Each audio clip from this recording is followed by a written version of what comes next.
Hey everyone, Dr. Tripp with Cornerstone Physical Therapy.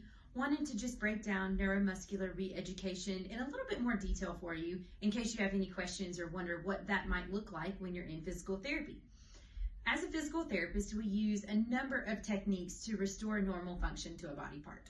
We can use joint mobilizations, we can use dry needling, therapeutic exercise, therapeutic activities, and neuromuscular re-education. So you may ask, what does that mean?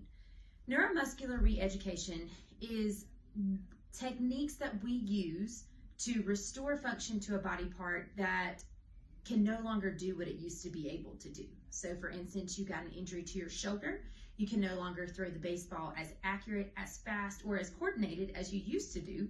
Neuromuscular re-education can help improve and get you back to that prior level of function.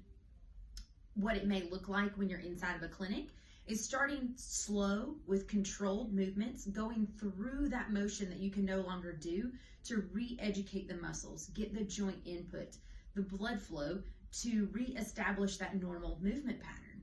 Your physical therapist may do this with you against resistance as you move and go through that motion, pushing and pulling against them. You may do this with TheraBands, or you may do this with an oscillating tool that's giving input to your joint and muscles as you move through that desired motion that you can no longer do appropriately or adequately at this time due to an injury. Typically with neuromuscular re-education, like I said, you'll start slow and very controlled. As you get better and the body adapts, less pain is involved, function is improving. You will add speed to these movements. You'll add variations of how you perform the movement to overall improve accuracy into what your desired effect is in the movement you're trying to achieve. Typically within the first 3 to 4 weeks, when you see strength gains, this is coming from improved neuromuscular activity. It's not actually true strength, but the input signals to your body are becoming stronger, they are becoming more reliable, and you're able to perform these motions more effectively.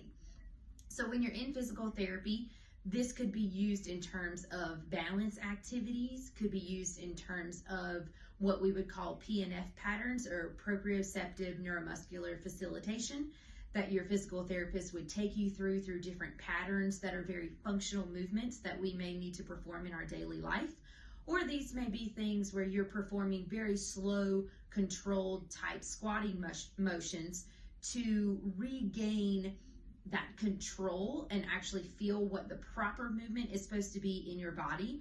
Because with an injury or any other type of thing that has began to inhibit muscles or disturb the function, our body learns how to compensate. So neuromuscular re-education is going to help you get rid of those compensations, start to move slow and controlled to restore your normal function to the body part or activity that you cannot do at this time due to an injury.